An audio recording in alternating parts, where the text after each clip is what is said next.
Андрей Лазаров. Работеше овде во Скопје, во Асеко, заедно од Скопје закочени, откочени од градот на периферијата во Диско и таму да заврши нивниот другарски и мењачки живот. Пуни енергија, пуни младост. Заедно и сега почиваат. Заедно си дојдоа од Скопје и заедно загинаа. А никој нема објаснување зошто. Не се загинали убијани. Во името на корупцијата, на митото, на парата, нашите деца настрагаа пуни енергија. Кој мислил што ги очекува? Какви лиценци, какви дозволи, какви прегледи е правено? Кој е тоа водил математика? Само пари, пари, пари и ништо друго.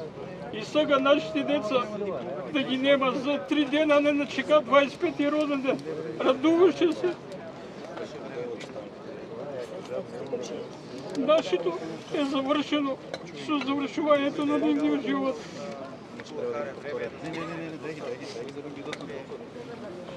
Нема никаква утеха, нема никаква правда за нашите деца, што не се го заслужили тоа. Ова е Андреј Лазаров кој играше тука во Скопје, во Шкупи, моментално.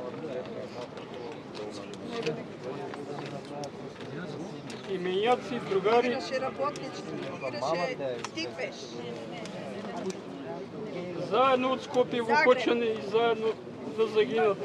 Пуни со позитивизам, пуни со енергија. Да се види со другарите и со нас. Они не са загинали, они са убиени. Не дочекав ни да го Не са видам. загинали. Има разлика. Јас бев замината од дома на екскурзија во Турција и не се вратив дома да го видам. Ни жив, ни мртв. Црквата кажува дека овоа било Божја волја. Овоа не е Божја волја, овоа е убиство. Убиство во име на парата. Само интересот, профитот. Да е некој од одговорните што требало да си ја врши одговорно работата, немало е до овоа да дојде. Било Министерство за економија, за социјала, за труд, полиција, за градежиштво.